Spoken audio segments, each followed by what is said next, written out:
The Man Picked Up by the Gods, Prologue 1. A lone man stood dazed in an empty room. Signs of fatigue could be seen on his face, and gray streaks could be seen on his hair. He was most likely in his latter 40s, though his figure seemed to deny that. The man was dressed for sleep, wearing only a simple shirt and a pair of shorts, making it easy to see his figure. Contrary to his aged look, his body was tempered, overflowing with muscles and vigor. Huh? Where is this? When the man uttered those words, 3 people appeared before him, an old man, a boy, and a woman. Have you come to? Is your mind clear now? You know, it would be nice if you said something. Yes, I'm all right now. You suddenly came out of nowhere, so I was taken back a bit. My apologies. Allow me to introduce myself. I am Ryouma Takebayashi. There's no need to be so formal. Let's talk over tea. The old man waved his hand, and all of a sudden, a tea table appeared, atop which were cups filled with tea and pillows to sit on along the sides. Come, take a seat. Thank you. The young woman smiled and implored Ryouma to take a seat, which Ryouma promptly took. The others took their seats as well. The woman sat on the right, while the boy sat on the left, and the old man sat opposite of Ryouma. When they had all taken their seats, everyone, including Ryouma, took a sip of their tea. I hope you won't mind if I ask some questions. Of course not. That's exactly what we're here for. But I already have an idea what it is you want to ask, so how about listening to our story first? Well, all right. After Ryouma nodded to show his agreement, the old man began. We are what you would call gods. I am Gyan, the god of creation. The woman to your right is Virutia, the goddess of love, and the boy to your left is the god of life, Kupo. We are gods of a different world. You might not know this, but last night you died. When your soul left your body, we took it and brought it here to the divine realm. I see. So that's what happened. Ryouma, matter-of-factly, accepted Gyan's explanation as he sipped the tea. The 3 gods were bewildered at his reaction, especially the youngest looking of them all, Kupo. Wait, is that it? Shouldn't you be panicking a bit more and going, no way, that can't be. Why did I die? Or something? You know, the others before you were all flustered when we talked to them.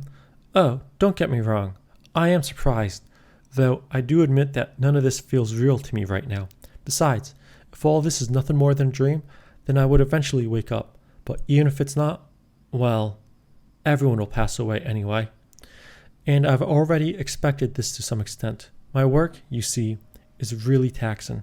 So taxing that many of my coworkers have had to retire early because their bodies broke down. Because of that, I've always believed I would die an early death. Being able to live up to 39 or 40, depending on which way you count, is more than plenty, all things considered. Not to mention, as embarrassing as it is to admit considering my age, I'm a huge otaku of games and manga, so I'm quite fond of stories like this. I don't have any family or relatives anyway, so this turn of events is a lot better than just burning away. Ryouma was truly satisfied from the bottom of his heart, but that only caused the gods even more confusion. Really? Do humans really think like that? Hasn't anyone ever told you your way of thinking is odd? I don't think it's got anything to do with your hobbies either. There are plenty of people with similar hobbies as yours, and they were all really flustered. So flustered, in fact, that some of them wouldn't even listen. Just meeting someone who wasn't gloomy was a feat in of itself. Well, in any case, this makes things easier for us, though this also leaves us with too much time on our hand. Is there anything else you want to know? Ryouma became thoughtful for a moment before speaking. How did I die? You're starting there? Yes. I don't think there's anything odd about my question, though. After all, I don't have any memory of dying. Well, you did die like that, so of course you don't remember. You died from a brain hemorrhage after hitting your head. Huh? Wasn't I just sleeping in my room? Yep, you sure were, but then you sneezed while you were sleeping. A lot, in fact. You sneezed 4 times. Each time your pillow slipped further and further from under you and your head slammed into the ground. Unfortunately, your futon was the cheap sort, so it was too thin to cushion your head. The impact wasn't enough to wake you up, though, so the internal bleeding just kept on going, and when dawn came, you passed. When he heard that, Ryuma's eyes fell to the ground and he mumbled to himself. Then suddenly, he bitterly cried out, I can't accept it. Why? Why of all things did I die from a sneeze? All three of the gods are shocked. Huh?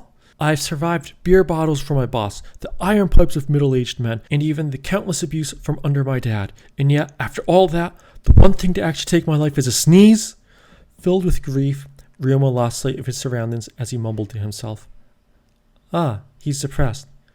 Even though he was perfectly fine after being told he was dead, what an odd kid. It seems he's quite proud of his body. Well, he was forcefully trained by his father from a young age and driven right to the edge of death day after day. Kupo, Virutia. What? Is something the matter? There's something about this kid bothering me. Come help me out while we wait for him to calm down. Gyan's expression quickly turned solemn as he spoke, while the other two gods, sensing something was amiss, answered back in words that couldn't be heard by a human. Perhaps their efforts were wasted, however, as Ryuma was so depressed he couldn't hear anything. Ah, sorry, I lost myself there for a moment. When Ryuma recovered himself and lifted up his face, the gods were still there drinking tea as calm as ever. It's fine. We're usually free and we properly scheduled our time with you, so there's no rush. Moreover, we're already used to people losing their minds after dying. After all, human souls are connected to their bodies, so when you cut that connection off, a little bit of instability is to be expected. That instability usually results in one's emotions going wild. Anyway, the point is we don't really mind, so don't sweat it. Time flows differently here in the divine realm, and souls don't starve. Having to wait 4 years before a human regains his sanity is pretty normal. 4 years? Ryuma was shocked. We can't interfere carelessly when humans are panicking, or they might just needlessly put up their guards. Some humans also go crazy while talking, but regardless, we usually just wait until they're able to calm themselves down.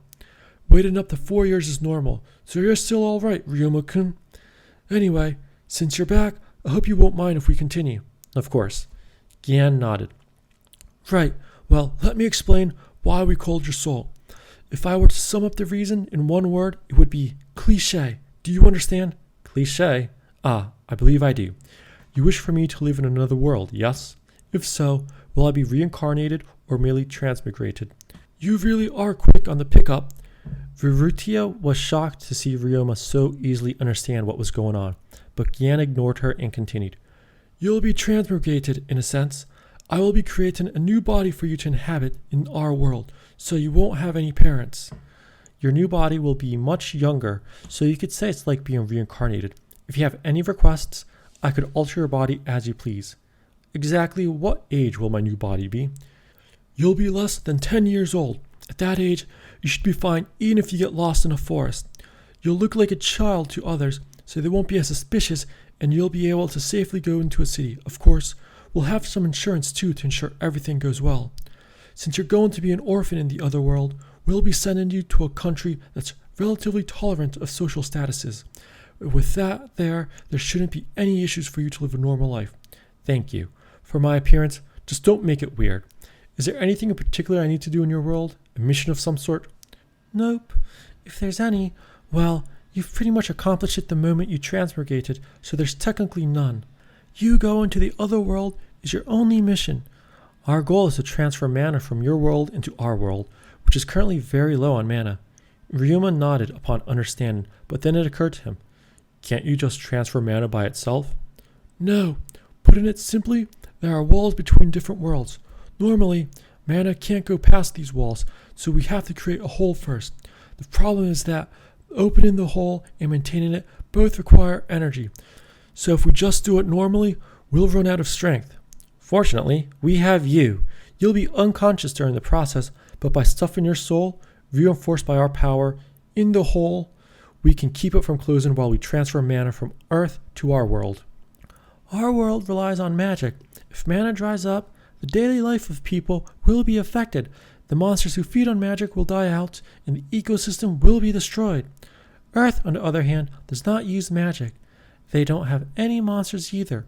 Since they're not using it, we figured we'd take some of it. If there's no particular reason for mana to dry out, then could it be that the rate production of mana can't keep up with its usage? Exactly.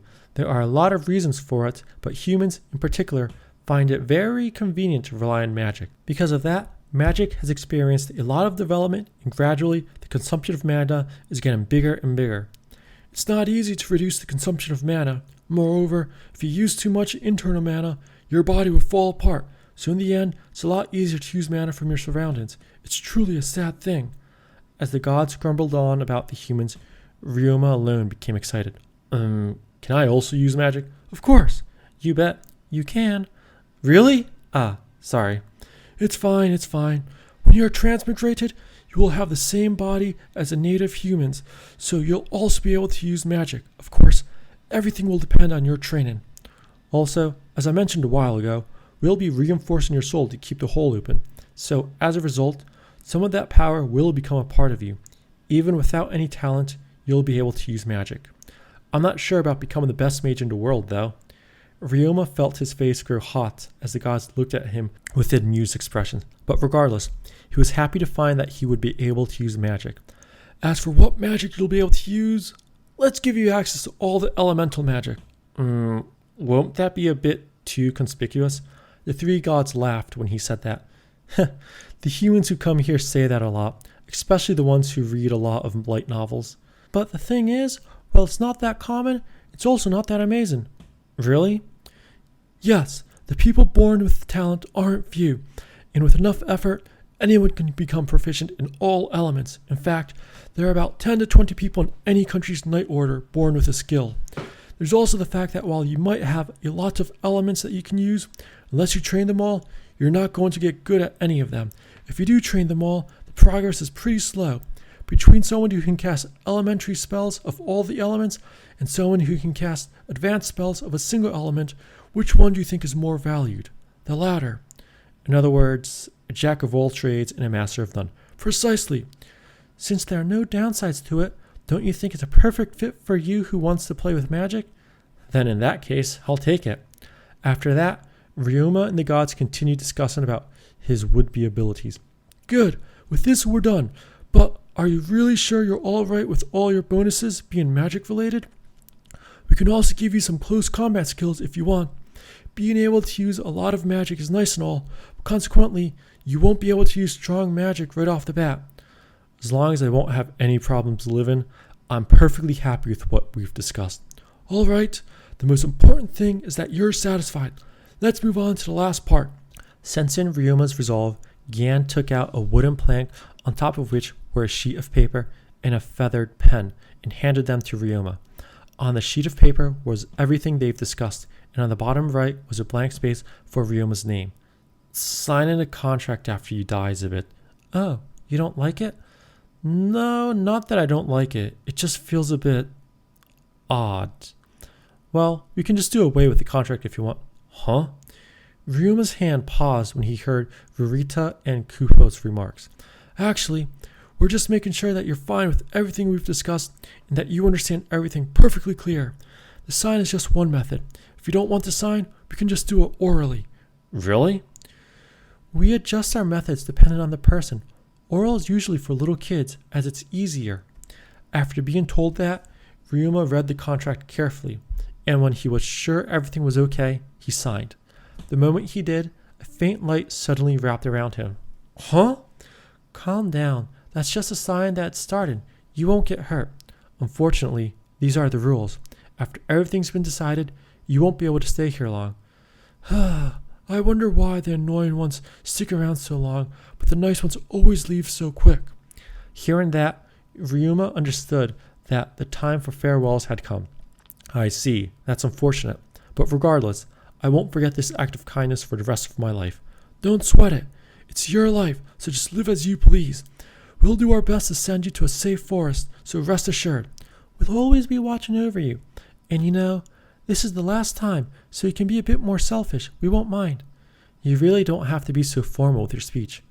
Won't you show us your real self? Right. Thanks for everything. I guess it really wasn't that hard to see through someone when he's only going through the form. We are gods. Of course we'd notice. And there were times when you stumbled on your speech. You could have just spoken informally from the start. I didn't think it would be polite to speak casually to gods. Of course, too much is bad, but you're all right. Besides, my heart is big. I'm a goddess after all. Right. Any plans once you arrive at our world? If there's anything worrying you, just say it. We'll listen. Ryouma appeared thoughtful for a moment, but not a lot of time passed before he naturally said, Actually, I'm not very good with people. I lived for 39 years, but I never got along well with others. Even if I go to the other world, I'll still be me. I don't really think that part of me would change after going to another world. Honestly, I find human relations are exhausting. Maybe I'll just live alone by myself.